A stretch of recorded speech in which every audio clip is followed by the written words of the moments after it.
I now welcome, forgive me on names here, but Miss Davies, Mr. Gulley, Miss Conochie, thank you, and Miss Wendy Tapscott.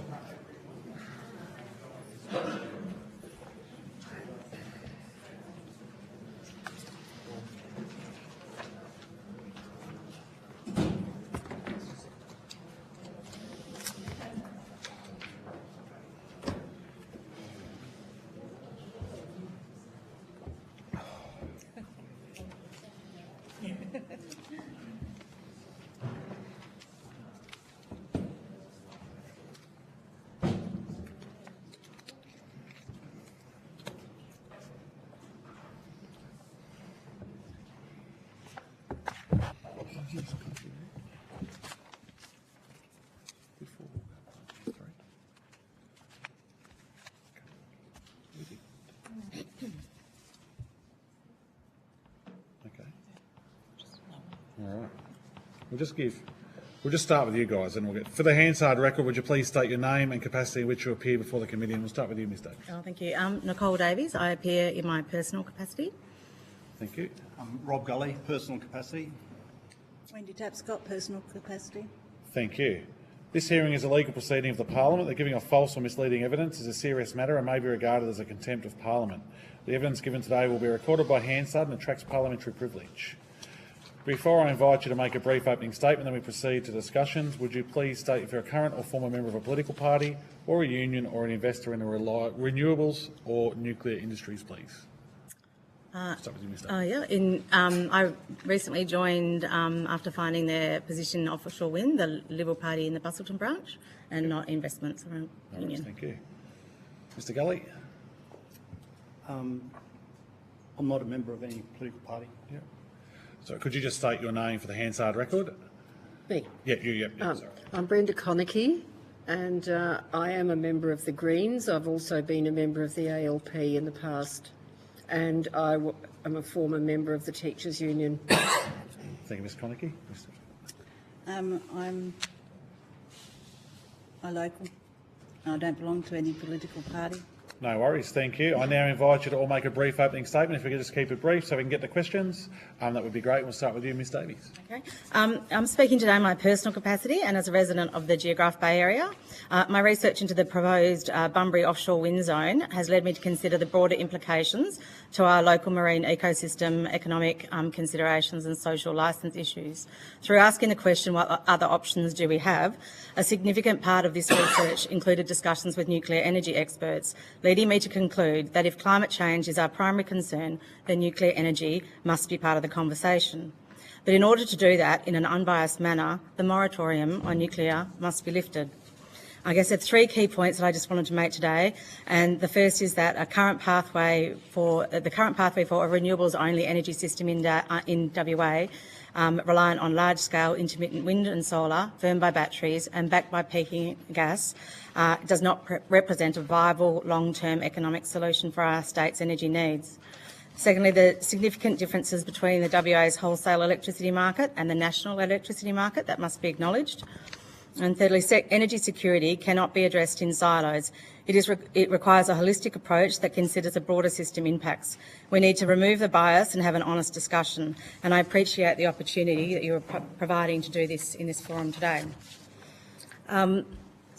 Firstly, the current pathway for renewables only and the arguments against nuclear fail to acknowledge the differences of the cost of electricity generation, the price of electricity and the value of electricity to consumers, including households and industry. They are often used interchangeably, but are very different. The cost of generation may be more for nuclear than for renewables because of a higher capital cost, but the long-term viability is spread over and reliability is spread over a longer period of time. In the life of a nuclear plant, the wind and solar and batteries required in the lifetime of a nuclear plant, the wind, solar and batteries could require replacement or refurbishment, depending on the technology, between 2 to 8 times. The price of electricity that generators charge retailers is often reflective of generation costs with renewables, but it also is subject to market mechanisms, and the price we are paying through our bills is made up of generation costs of about, I think it's somewhere between 35% or something like that, and transmission distribution costs, which is about 44%, and the remainder of costs are made up of profit margins, system costs, levies, regulatory and environmental costs. And this is where the hidden costs of the renewable only policy can impact consumers, potentially in the short and longer term. The value of electricity goes beyond the mere cost or price to consider economic, environmental and the systemic benefits of reliable, always-on energy. In WA, with a resource-heavy industry, the value is significant. And if you can consider the impact of the Varanus Island gas explosion, which reduced the gas supply to WA by just 30% for a relatively short period, this was said to have a cost of $3 billion to the economy. The value of reliable energy supply is monetary, but also immeasurable in terms of energy security, being akin to national security. And it's this impact to things like our hospitals and traffic lights, etc. I do have a detailed analogy. I know you're up for time, but I just wanted to give you a shortened version for this. And it's a bit like the Three Little Pigs houses, in that while wind and solar are like the house of straw, they are quicker and cheaper to build, but are unreliable without support. Batteries are like a house of sticks, offering temporary firmness, but they are not long enough duration. And gas and coal resemble the house of bricks, providing stable but more costly energy, and nuclear could be considered perhaps a fortress and a replacement for coal, offering long-term, reliable and low-carbon energy solutions. It takes a village, and what we need is a balanced mix of technologies to provide reliable energy security and distribute the risk of supply chain or infrastructure failure in any one generation source. WA's energy system is fundamentally different from the NEM. Unlike the eastern states, WA is isolated and lacks interconnections to other states for support. We also have no large-scale storage infrastructure like hydro, and projects such as the Snowy 2.0 are not on the horizon. Our gas supply is reliant on a single source, to the Dampier to Bunbury natural gas pipeline, which has experienced disruptions in the past, and it's reasonable to foresee that there are potential risks to this supply, whether they be operational or incidents or sabotage. And I acknowledge there are significant mitigation measures taken by the asset owner and regulatory bodies to eliminate this, just like there are in the nuclear industry following the significant impacts that they've had. The current trajectory risks making WA's energy system resemble South Australia, but without the benefit of the interconnection to Victoria for backup. At present, Collie serves as WA's primary backup for reliable baseload power. However, the plans to retire the coal facilities prematurely before establishing an equivalent reliable dispatchable power source could leave WA vulnerable to energy security risks. Thirdly, the issue of energy security is often addressed in silos. What kind of grid and infrastructure and transmission planning do we need? What energy storage do we need? What demand management policies do we need? How much capacity do we need? When do we close the coal plants? And all these questions have merit and ongoing state energy bodies and policies that aim to address them. It is crucial to take a broader long-term view, and that this includes considering the opportunity cost of not lifting the moratorium on nuclear energy.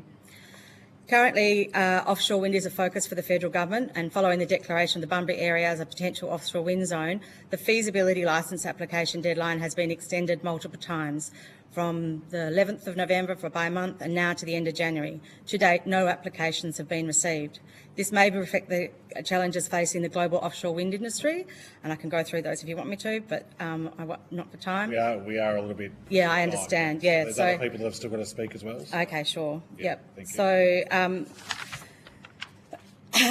Regarding coal generation, the lack of definitive closure timelines has resulted in extending the operating conditions that the plants are operated under, and they are often operated under the design that they're supposed to. So, like was mentioned previously before, they are not designed to be ramped up and down. They're supposed to be baseload power. This leads to increased wear and tear and higher maintenance costs and challenges in scheduling planned outages during periods of high demand and destabilised workforce. While coal is often criticised for its environmental impact, there is a risk of taking its availability for granted as we transition to alternative energy solutions. Without clear plans for reliable replacement capacity, coal plants remain a critical component of our energy mix. Because of time, I won't finish what I have to say, but I just think there's other questions that you need to ask, and that's like, no, if we're saying no to nuclear energy, it's compared to what and at what cost, and what is the hard evidence against it. And I've been listening a lot to the debate around nuclear energy, and a lot of the arguments against nuclear are based in the extremes, and they're founded on fear and demagoguery, and we really need to take a look at it rationally, without bias, and look at the full system costs and other related impacts in order to make decisions. Thank you, Ms Davies. If you like, you could table that. So I can okay, straight great. on. Thank So that's you. no issues at all, yeah. Sure, thanks. Yeah. Mr Gulley? I'm told this is a bit weird and boring, but I would like to speak about governance. If we can just try and Governance. keep it limited to time, that's all. Governance Yeah, yeah. broadly construed in relation to this nuclear power proposal. Governance being a system of processes, institutions and practices that are used to make decisions and regulate issues of common concern, and the mechanisms that hold an organisation and its people to account. I note that the committee has asked us to indicate our presumed biases or conflicts of interest by stating our associations with political parties or the nuclear or renewables industries. On the face of it, this may seem like an entirely reasonable thing to do and might suggest a good governance approach. Are there biases in this evidence? So, given my governance interest, I point out to you that the committee has not asked us to identify any interest we might have in the existing fossil industry, for it appears to me that the most immediate beneficiary of this inquiry is the existing fossil fuel industry, a benefit that they gain by destabilising investment in renewable technologies. It would seem, therefore, that this bias not being considered when precisely for decision-making integrity and faith it must be considered. It would be absolutely fundamental to include a specific identification of this kickback pathway and this declaration of interests by everybody, including committee members, who appear at these hearings. If we were asked our affiliations, then we should expect that every committee member reveal their affiliations. Every meeting, every conversation they've had with fossil, nuclear, renewables, bioenergy, network, thermal storage, whatever, for this, and by this will the public to at least understand how you are being influenced by sponsorship, graft or expectations of post-politics employment in the nuclear industry after you've, and similar to the Western Australian model in that regard. What level of trust should the public have in you if you don't reveal all this information for simple public transparency?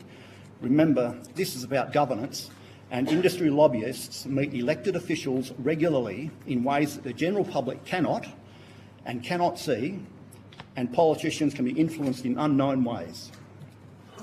And so there, at the very outset, this institution of the Australian government, this committee, that should be held in high trust and confidence by the public, have failed, either deliberately or by ignorance, to recognise fundamental threats to the likely integrity of information presented by participants, including material that is presented by the committee itself. When it comes to nuclear matters, Australians should have very high level of trust in our government. We should. But right here, in this alone, the rational basis of that trust should be questioned. The financial benefits that you receive as parties and potentially as individuals from the unnamed elephant here, the fossil fuel industry, is certainly against the wider public interest. Australians will remember the thousands of deaths, and I'm sorry if this might seem extreme to you, Australians will remember the thousands of deaths that accrued while politicians and political parties accepted donations from the tobacco industry, and Australians are increasingly learning the ongoing harms of the gambling and alcohol industries. And that some of the political parties' receipt of donations from them, or they're likely directly invested in them, clearly biases this committee. It would be naive, I think, of me for me to believe that you are not being duchessed in precisely this same way by the nuclear industry, and that's not being disclosed. This has implications for governance. Did the receipt of money from the tobacco, gambling or alcohol or fossil fuel industries make for better governance? And I would say no. And this failure of governance has led directly to the deaths and hardship of thousands of Australians. If Australia is to pursue this nuclear idea, then it will be drawing on international help from the nuclear industry. So remember, this is about governance. Let's look at the governance examples from a best practice operator. In 2007, during the earthquake off the Japanese west coast, the TEPCO-operated Kashiwazaki Kiriwa nuclear power station got broken and was shut down. Okay, shit happens.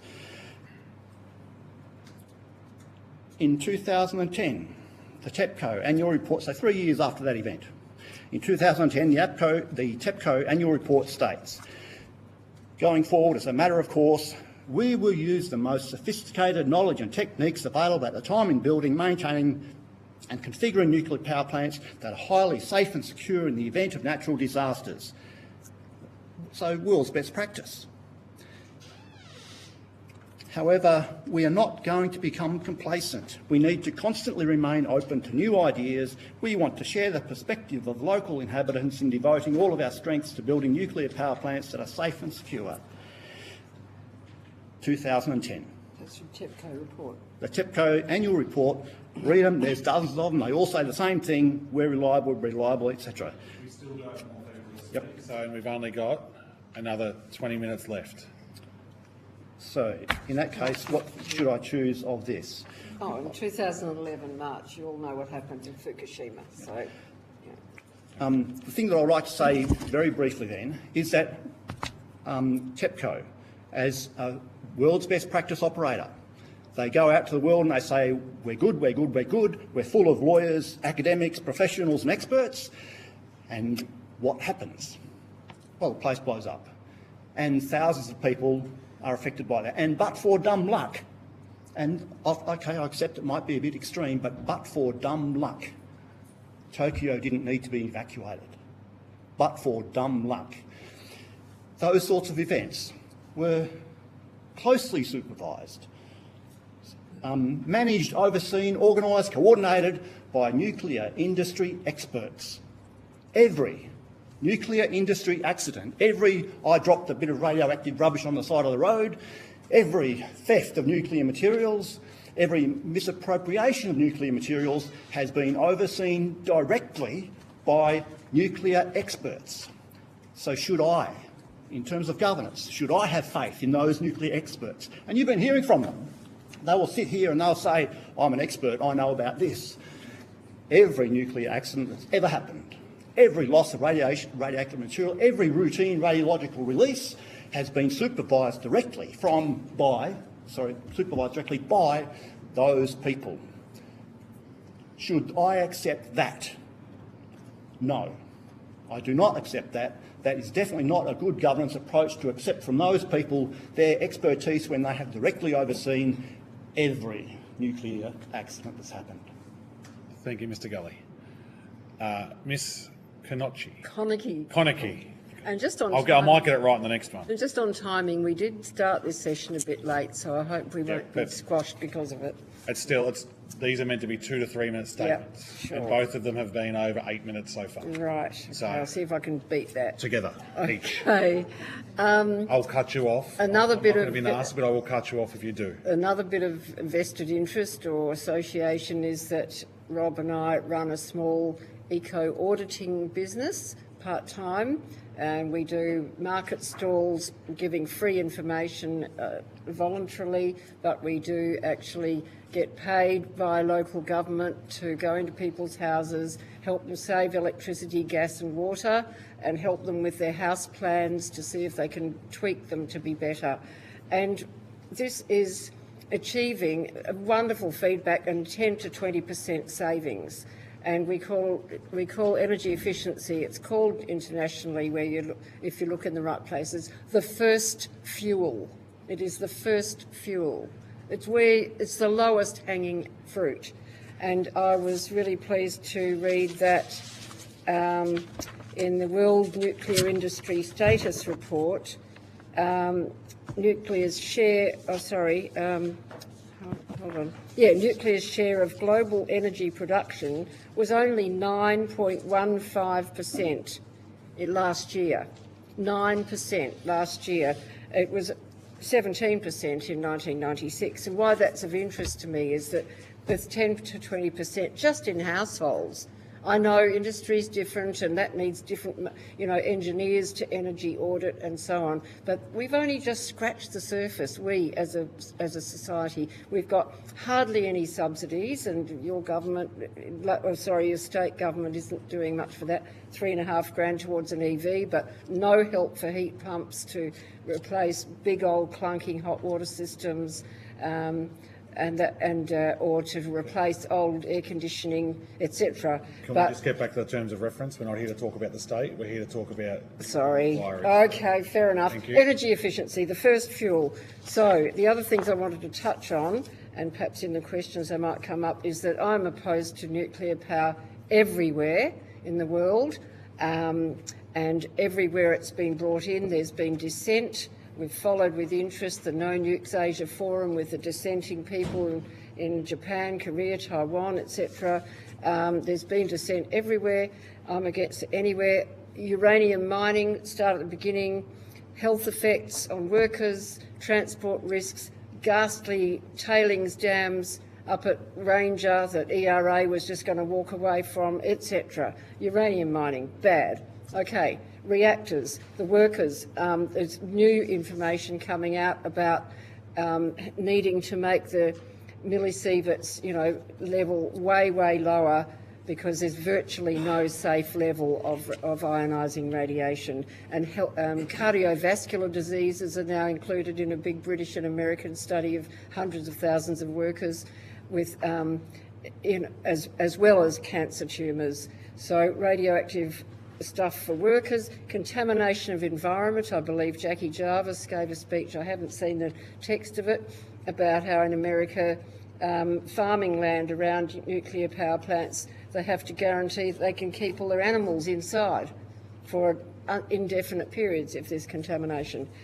Weapons along the way, there's several spots where weapons grade stuff, and I'm talking dodgy little terrorist weapons through to real proper nuclear weapons can all be got from it. Okay, Australia might decide not to. Terms of reference, because this is not part of the terms of reference. Well, waste is waste in the terms of reference. Waste is in the terms of reference, but nuclear weapons aren't. So can we please get back all to right, the terms fair of enough. reference? Sorry, We're straying way off, and we are running waste. out of time. Waste is. I got the 55-page Frontier Economics report the other day, and I used my search tool. I thought my search tool was broken for the searching in a PDF because I looked up waste. It did not appear. No, it's not part of the equation. It's not part of the costing. Never mind what happens after the power is produced. The waste, massive problem. Serious problem. The only one that's nearing completion of long-term storage is at Onkalo, a little island off Finland, to take just finished waste. They've been delayed by another year at least. They've got one of the ways they're kind of dealing with it, having to keep it safe for hundreds of thousands of years, the waste from the nuclear reactors, is they've got to make it archaeology proof. They've got to make it look as if nothing ever happened in that spot, to be buried down below that. They've been working on it with their community and with the geologists for 40 years, and it's still not open yet. And as you all know, the American Yucca Mountain fell, that whole proposal after billions of dollars were spent. It's no good. So in the meantime, the waste is just sitting around. In America, their depleted fuel rods are kept on site in water tanks for about 5 years, moved to steel and concrete canisters called dry casks, held for another 40 years in what's known as interim storage. Only then is the material cool enough to stash underground, but that last step's never happened. In America, 85 interim storage sites hold more than 86,000 tonnes of waste. It's like leaving all your garbage in your backyard forever. So Collie, in having any sort of reactor, would be doing the same and contributing the same. All right, I'll stop. Thank you very much. Mrs Tapscott. I will keep it short and sweet. I think everyone's sort of... You can have 8 minutes too if you want. No, everyone that's else has. fine. No, it's fine. It's up to you. I'm just an average local Collie resident. I moved here in my retirement because it was a pristine area that I love trees and want to be around. I think for the economic benefits for the region should be looked at very closely. We have a rich history of energy production in this area, and as the world moves towards cleaner energy options, the shift to nuclear power could provide significant economic benefits for this community. The transition can create new jobs in construction, operation and maintenance of nuclear facilities, thereby revitalising the local economy. Furthermore, nuclear power can attract investment, promote technological advancements, positioning Collie as a leader in the energy sector. Reusing the current coal infrastructure enables the fast and efficient implementation of nuclear options. Its environmental sustainability, clean and efficient. I'm sure there's lots of other people that see it as being dangerous. It produces minimal greenhouse gas emissions compared to fossil fuels, making it a crucial component of Australia's strategy to meet its emissions reduction targets. By investing in nuclear energy, we can significantly reduce our carbon footprint and contribute to the global efforts in combating climate change while preserving the natural beauty of the Collie region. The increasing frequency of extreme weather events and the intermittent nature of renewable resources like solar and wind highlight the need for a stable and reliable energy supply. South Australia is a great example of trying to achieve that and not succeeding. Nuclear power provides consistent energy output, ensuring that the region can meet its energy demands even during peak consumption times and when renewable resources are insufficient. This viability is vital for both the residential consumers and local industries. Wind power can offer numerous benefits, but it also has potential negative impacts on the environment. Here, my major concerns with wind power is the land use conflicts. Wind farms require significant land for turbo placements and associated infrastructure, which can reduce the available land for agricultural activities, and this area is very much an agricultural area. This could lead to competition for land resources, particularly in regions where arable land is limited. The impacts on crop growth, the noise pollution. Wind turbines generate noise during operation, which can disrupt farm activities and overall tranquility of the rural areas. The noise stress livestock and impact their productivity. The visual aesthetics, and I don't know that I've seen anybody or have heard anyone that actually loves the look of all these wind turbines on the horizons. The interference with farming operations and how it can access and disrupt farming activities, including planting, harvesting and daily operations. Wildlife impact is never mentioned, where it poses a threat to the local wildlife, including birds, bats and anything else that's living around those turbines. These factors should be carefully considered when evaluating implementation of wind power in the agricultural areas, and it should be balanced with the renewable energy development and needs of the farming communities. I'll keep it even shorter. In conclusion, the Collie region stands to gain significantly from the adoption of nuclear power generation. By embracing this opportunity, we can enhance economic growth, support environmental sustainability and secure a reliable energy future for our community. I urge the inquiry to consider the positive implications of nuclear energy for Collie and to facilitate a path towards its implementation. Thank you. Thank you. You're more than welcome to give that to the Secretariat and table it to the Secretariat for your opening statement, so you get the whole lot on there. Let's try this. We'll see how we go, but we haven't got much time left, so let's try one question each, and we'll start with you, Mr. Kennedy. Yeah, thank you all for your comprehensive evidence. Ms. Davies, in your submission you talk about some of the advantages Collie has for a site, physical advantages for a potential nuclear site. Could you just explain those? Well, currently, with the site that's been selected, Muja is obviously an existing site that requires probably little clearing as far as disturbance goes. It's got a fairly good buffer around it already, and I mean there are also other issues with it as far as water usage, etc., that need to be considered. I think I put that in the submission as well. But yeah, those are the. I mean, that's the main benefit is the already existing footprint that's there. So And obviously workforce, there are other aspects of it that have existing workforce that the skills translate very well between coal and nuclear. And yeah, was there anything else particularly you wanted? No, that was good. Thank you, Mr Kennedy. Mr Bennell. Thank you, Chair. My question too is to yourself, Ms Davies.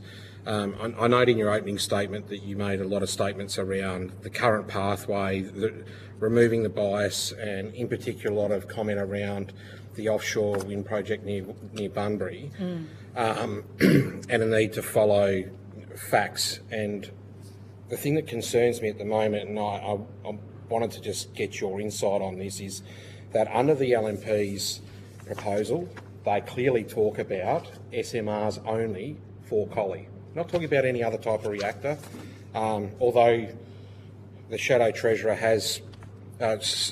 Minister has made some inference that might not be the case today, but until they clarify that formally on the record, this document stands.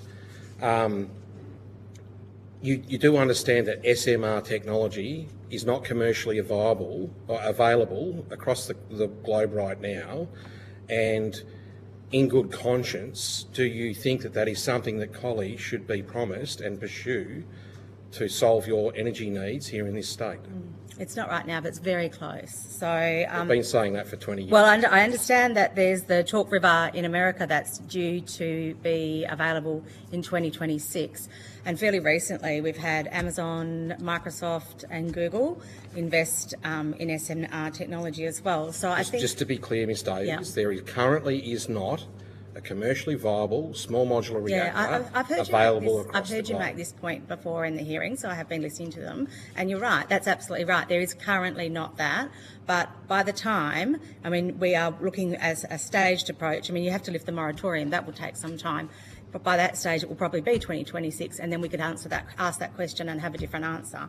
So at this point in time, no, you're right. But will there be in the near future? Yes, definitely. And having companies like Microsoft and Google and Amazon who have looming demand with AI technology investing in SMR technology, I think it's fair enough to say that it's really reasonably foreseeable that that will be a valid and viable technology in the near future. Thank you, Mr Bennell. Dr Ryan.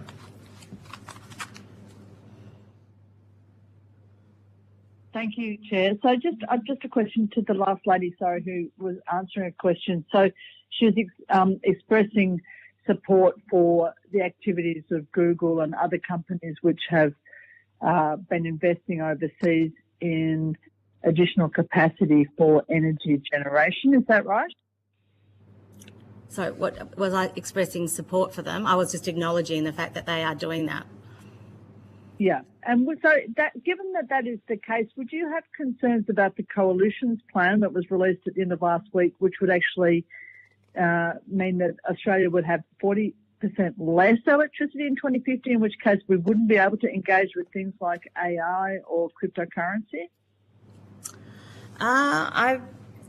No, I believe I've looked into that, and I've had I don't believe that's actually a fair representation of the demand of energy. I think that's not true at all. I had listened to some discussions from the Frontier Economics that did their report, and I actually would have to take it on notice to give you the answer in that confidently, but I can explain it. It was really a difference from, as I understand, between the step change scenario and a progressive change scenario, and I would rather have the time to take that on notice and give you a clear response to that, but I don't believe it's represented accurately as you described.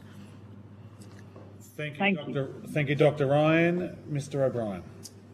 Thank you, Chair, and Ms Davies, I'll stick with you, and for confirmation based on that previous question about Coalition's policy and what was published last week, the increase in electricity demand that the Coalition has adopted as the progressive scenario, which came from the market operator, looks at a 60% increase. Right, yeah. So the question, you were right, was misrepresentative thank you. of what in fact was published.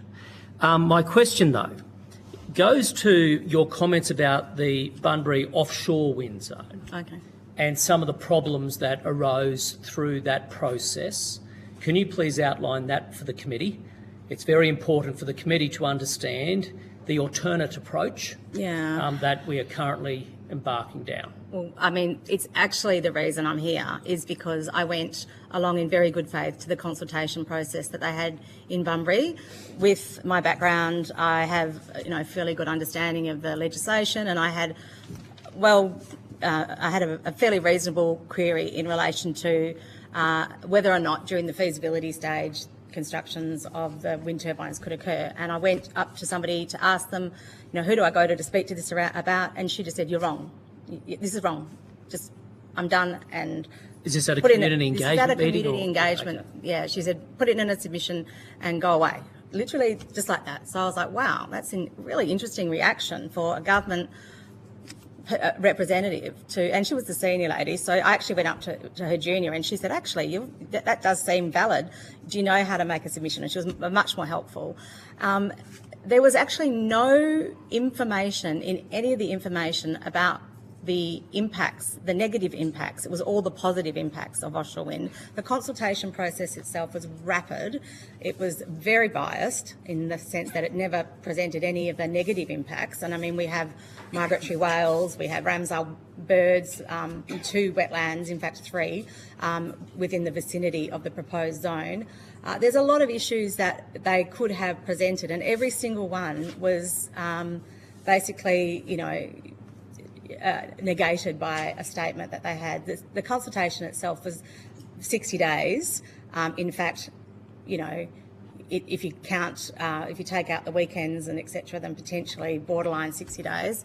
But it wasn't available to everybody. It was like, during the day in some areas. And I understand that your consultation process is 2.5 years, which I think is really, commensurate with the risks. And in fact, the risks of the offshore wind should have been commensurate too with the time frame for the consultation and been significantly longer. Thank you, Mr. O'Brien. Dr. Molino.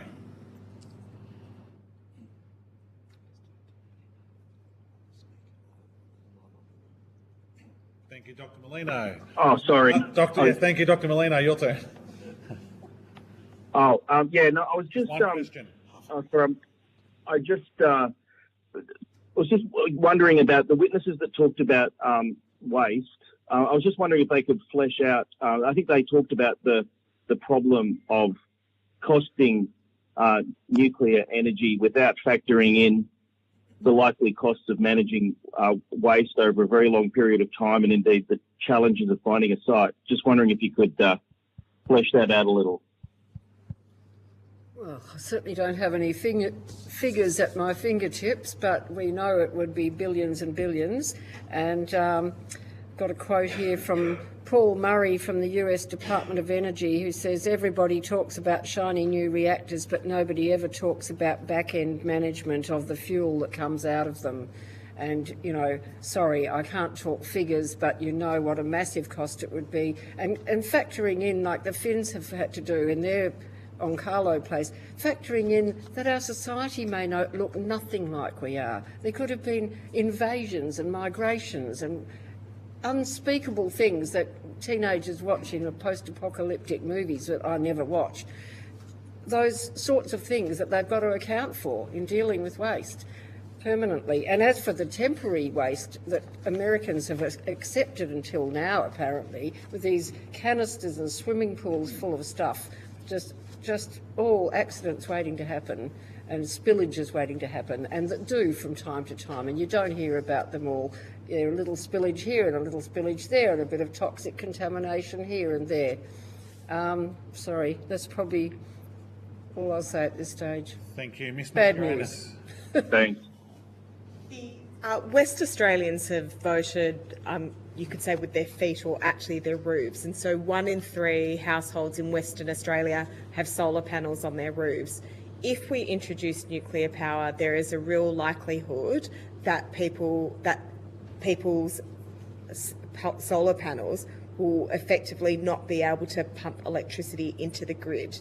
And I think that households would be pretty annoyed at the oversupply of the nuclear power stations, do you think that the general public would accept solar panels needing to be switched off? No, more coal and gas, less renewables, what a nuclear power plant for Australia would mean in today's conversation. There's some people sitting over there who've got pay $30 a bill because they've got solar and batteries, and we were just talking about it earlier, just how angry they'd be if a nuclear power plant, which wants to provide about 37% of the NEM, I have no idea, possibly more like 10% in Collie. Is that right, Ted?